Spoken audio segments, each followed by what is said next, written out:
สบายดีป่ะลุงสบายดีตอนเที่ยงเนาะเรากำลังสิเฮ็ดลาบไก่กินตอนเที่ยงพอใหญ่แล้วขาไก่ให้ไก่แม่ตัวหนึ่งเลยไก่เต็มแม่พักเข้าใส่ลาบไก่ก้อยไก่ไก่แล้วขาให้กันฝนตกเมื่อวานตกอยู่เบิดมือเบิดคืนมันคืนก็ตกปักแห้งหนึ่งมันคืนนี่กันเลยกำลังขัวไก่แต่ว่าตอนใหญ่หัวจักแผกเจ้าผูอันหั่นเนื้อไก่กันเลย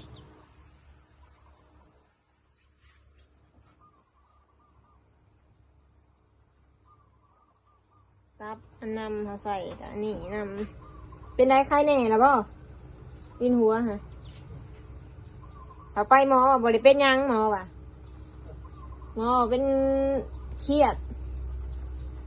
มีแต่เครียดมันก็สะสมแล้วมันก็อันนี้พักผ่อนมาเพียงพอหมอบอกถ้า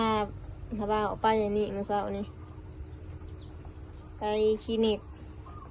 บอกสบายท้องมือเนี่ยแล้วเรียกว่าเป็นไข้สุดท้าย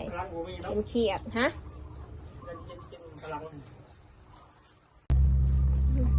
ไก่ห้างพดเลยเดี๋ยวขวยมันสุกๆเราจะเอาไปลาบไปก่อยมันกระดูกตอนหั่นเพื่อบริลายเลยเอาขวเพื่อปกลายเลยมันบริเบิ่งน้ำตอนหั่นกินกัน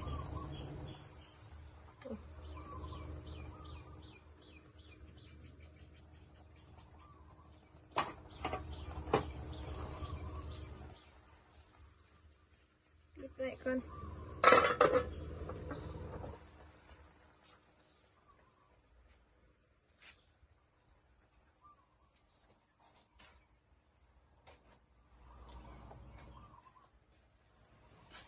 แบบหนึ่งเด้อหาเบิ่งภาคเหนือขางเฮือนก่อน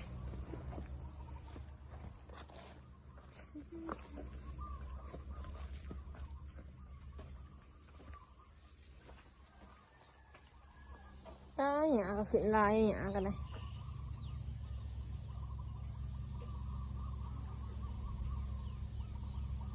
คุณหากระทางไปขึ้นในหยากันเลย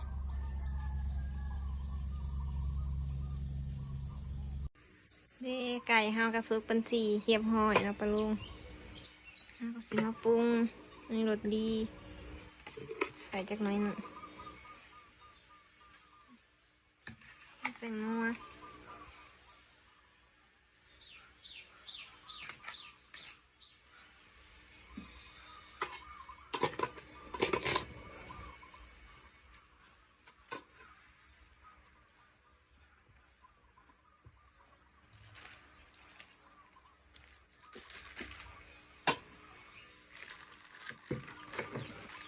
แล้วก็สิใส่มาพริกป่นก่อน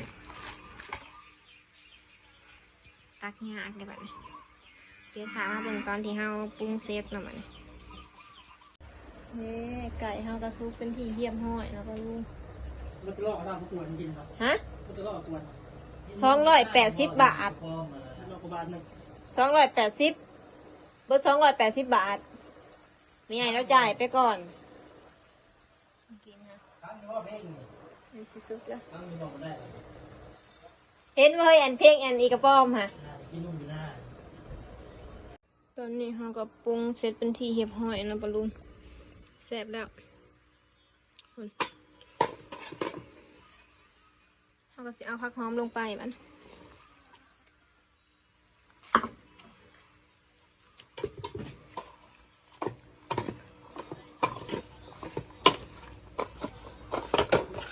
สับกล่องเอ็นกับอยากอันนี้เนี่ยยากแน่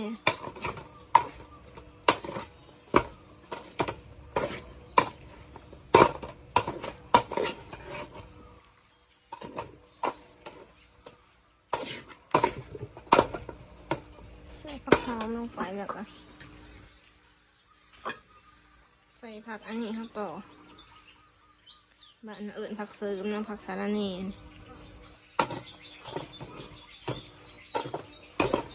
คนตัวนี้ตอนปลาลูก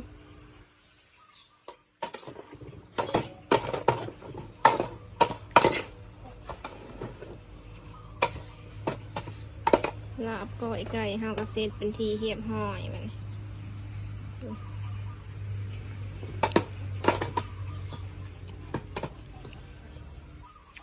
เสริมน้ำที่ใส่ร้ายเนี่ยว่ามันหอม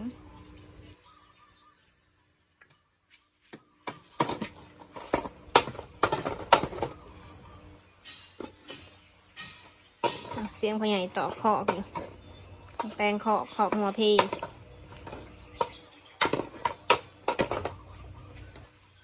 แล้วเลยเนาะปลาลูกมันนี่ตัวเฮาสิตักแบ่งขึ้นไปให้แม่เจ้ไปฝนตกเปื่อนกับเปื่อนไปเปื่อนอ่างกับบริรับบรินอนเอาเพื่อนให้กินแล้วก็ยังทะเลกับบริพ่ออยู่ฝนตกมีเปื่อนขนาดเลยนี่จะเป็นของมาหน่อย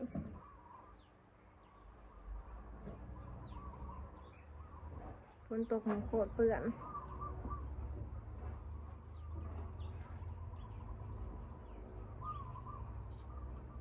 เสื้อผ้าก็ให้กับสีตากได้เมื่อวานนี้ซักแล้วแบบฝนตก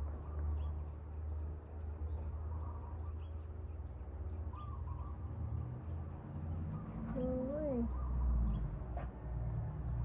ผมมีหอดแดดมานี่ก็เรียกว่าสีแดดได้เพราะเลยอันตากผ้าได้แต่สุดท้ายก็คือเก่ามืดทนคือเก่าน่าเบิ่งไก่เข้ากันมันแต่ว่าสุกแล้วมาจากซึกแล้วบ้าซึกแล้วมาเด้เฮ้ยผมว่าตอนไก่จ้ะนะมีแต่ตอนเฮาบ้านเฮาเมืองโฟแต่ตอนไก่โฟมีแต่ตอนใหญ่ๆไม่ใช่ตับมันให้แต่ไตอันนี้บ่ตับฮะบ่ตอนใหญ่แท้ต้นน้อยมันเปื่อย